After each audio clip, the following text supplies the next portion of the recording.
Hello everybody and welcome back to another video. Today we're going to be going through some mini games.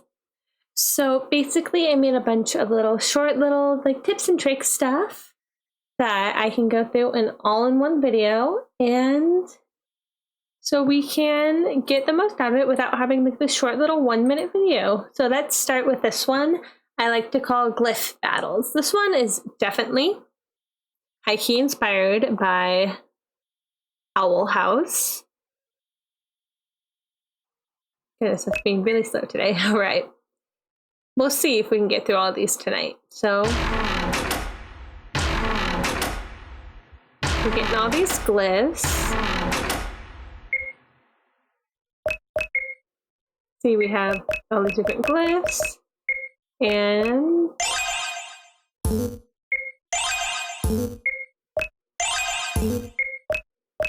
ignore the fact that there's two things that was used for testing, but let's show you how it works now. Oh, sorry, that's loud. Okay. I don't know if that actually changes the volume for you guys, but it made it a lot more tolerable. So see, there is now a glyph here, and the glyph's appearing here. So just use it, and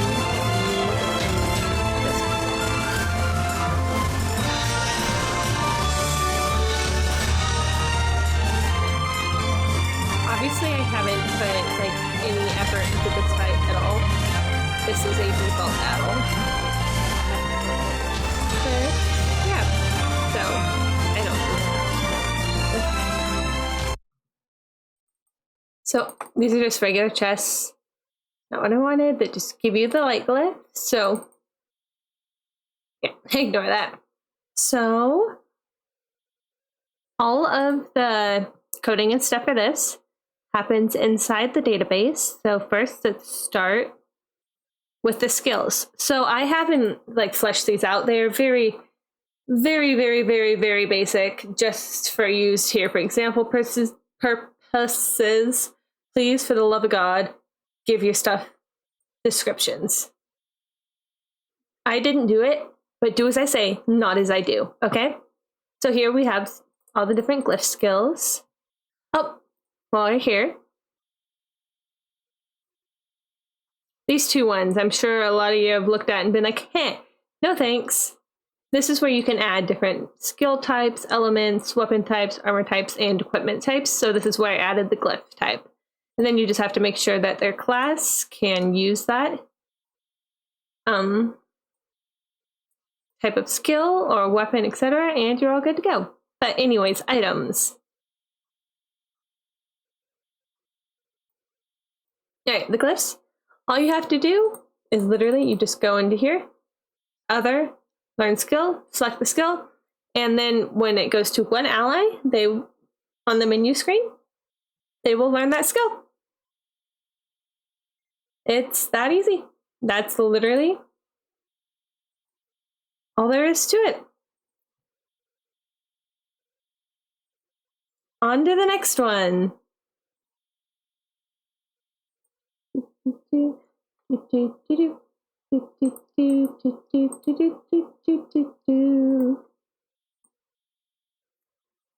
All right.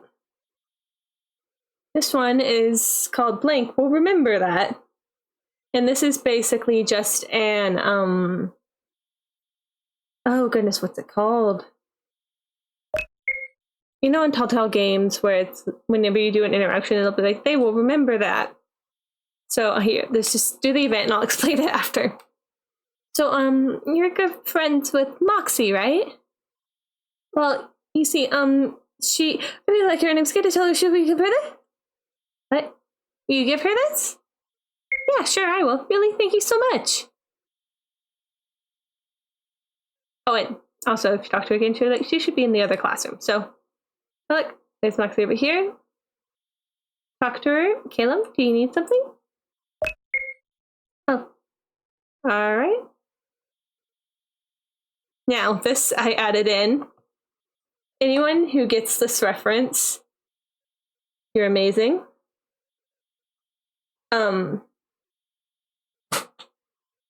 But yes, let's flush the letter.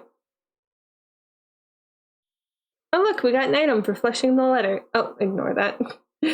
And we got Shin potions. Wow. Okay, let's go back and talk to Lola. Did you deliver it? Yeah, I totally did. Well, what was her response? You don't know? How can I talk to her if I don't know she likes me too? Let's tell the truth. You, what? Did you lose it? I flushed it. You what? What? No, I don't want to know. And that is the end of that conversation. Now, obviously, as you can tell, that did not go well. But what you didn't see is that outcome brought the variable Lola likes down 4 points. So whatever you, I believe you gain 2 points for agreeing to help her, so then you lose 4 for flushing it. So technically you end up at -2 instead of -4. But yeah, you would just go through the system like that, and at the end you would just check variable for certain events. Like if a character has to like you for an event to happen, or they hate you for an event, you just check this variable and then do a conditional branch of if variable X is above this or lower than this, then do this. And yeah, that's all there is in this one. On to the next one.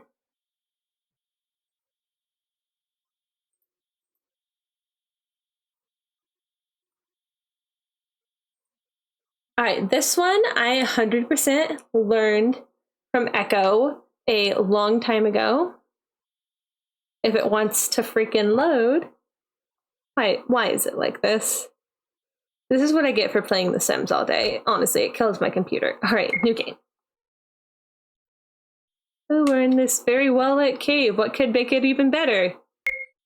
Even more lighting. So I was lazy, so I didn't do it, but you would want to do in places where you would need a lantern light like this is you would add on a separate event, you would add a dark, I'm gesturing with my hands like you can see what I'm doing right now. You would want a dark vignette along the edges of the map to make it seem darker, and then just have it set to a lower layer than the lantern one. But this is a really easy event. You make sure that the player X and Y event is set to screen X a player. Map X will not cause it to follow the player. It'll get really jumpy and it's just not good. And then screen Y a player. This is unnecessary. I just do it because it makes me happy. Like the complete set is there. And then you set the image lantern, which for me is, it's really hard to see it on this, but it's literally just a giant Gaussian blurred gradient circle. Have it on center and additive, and you have it set to player X and player Y. And that's all you have to do, and it'll follow the player around the screen. Now you could have a common event going on in caves where, like, if you press a button, the lantern will light, and then it'll show that effect. Or you could have, you go into the menu and click the lantern item and run a check to see if you're in a place where you can do it, or you can just do it anywhere and it would light the lantern up. It's completely up to you, but this is just a basic version of it. All right, and let's go on to number 4, I believe.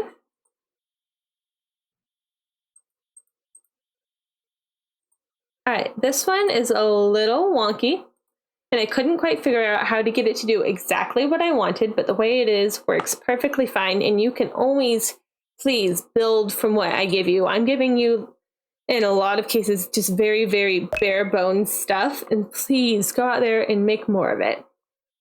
So we're at town 1, town 2. No, I don't want to go there. Town 3. No. So this would be for a fast travel system. So obviously, normally the player would be transparent. I just have them not transparent so you can see where they're going. Or you could even change the player's image to be the airship or the dragon or whatever you want your fast travel indicator to be. And here you can just select all the places you have unlocked for them to travel. And then you can travel there. Really basic, really simple, and it's literally just choices, town 1, town 2, town 3. Here, if you want it to be like blacked out, not available until after you've reached that town, you would just need to have a conditional branch set, and then when the player reaches that town, have a switch that turns on, and then just be like, if switch is active, then they have all these options. If switch isn't active, then they have all these options. So if you're still in the first town and you want to unlock fast travel between the first and second town, you would just have it have a switch. Like if first town is active, but none of the other towns are active, then show these options. But here I have, when no, it jumps back to the top and plays the whole event again. I love labels. They're so much easier to work with than loops for me. But yeah, that's it for that one. And we're going to do number, oh goodness, I can count. 1, 2, 3, 4, 5. Number 5. This one is uber basic, but it is just like a dice roll thing. So I have an event set for a D6 and a D20.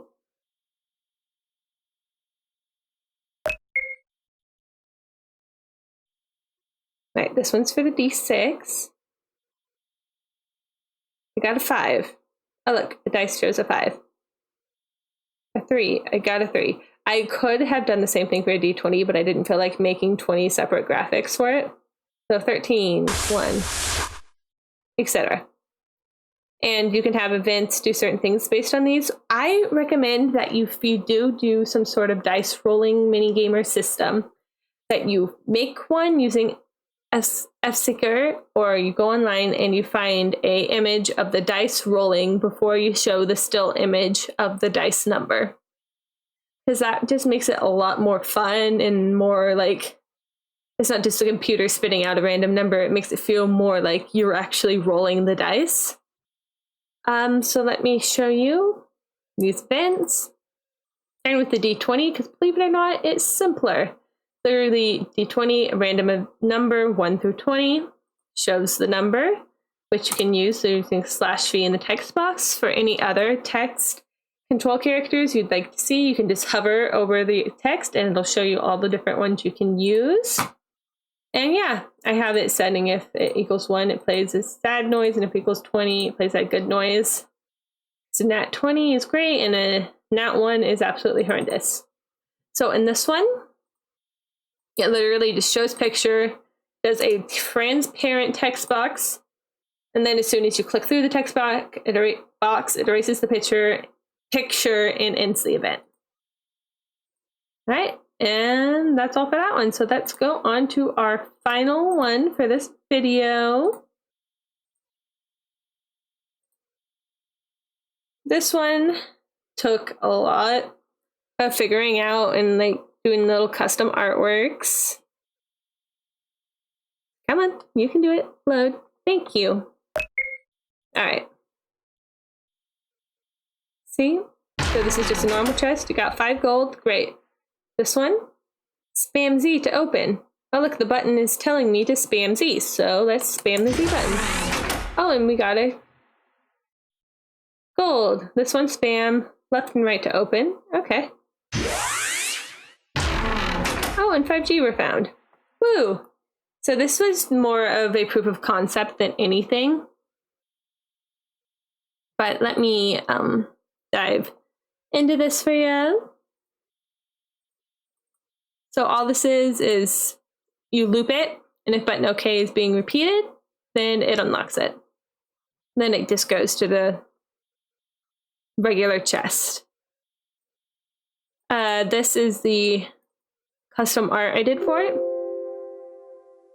It just is a Z key that gets slightly smaller, and then that one But the important thing to note for animations like this is that unless you're very specific about it, it'll step, normal, step, normal, step, normal, step, normal.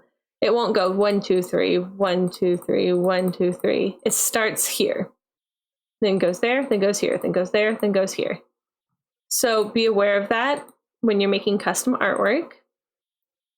And then this one is just set up the same way, stepping, direction, fix. And this event, same thing, except for it's a button left and then button right. It'll work. I know it says is being pressed, but it will, like, if it feels it being pressed at all, it'll work. So the same, you still want to spam it because it, obviously you saw it still works the same way. All right, that does it for today, y'all. Thank you so much for hopping by. And please, if you have any questions at all, leave them down in the comments. I would absolutely love answering them. And it doesn't even have to be related to anything in the video. Like, as long as it's RPG Maker related, I will try my best to answer it. And even if I don't know, I can certainly figure it out and help both of us learn how to do it. And thank you all so much for being here. And I hope you have an absolute amazing rest of your day. Bye!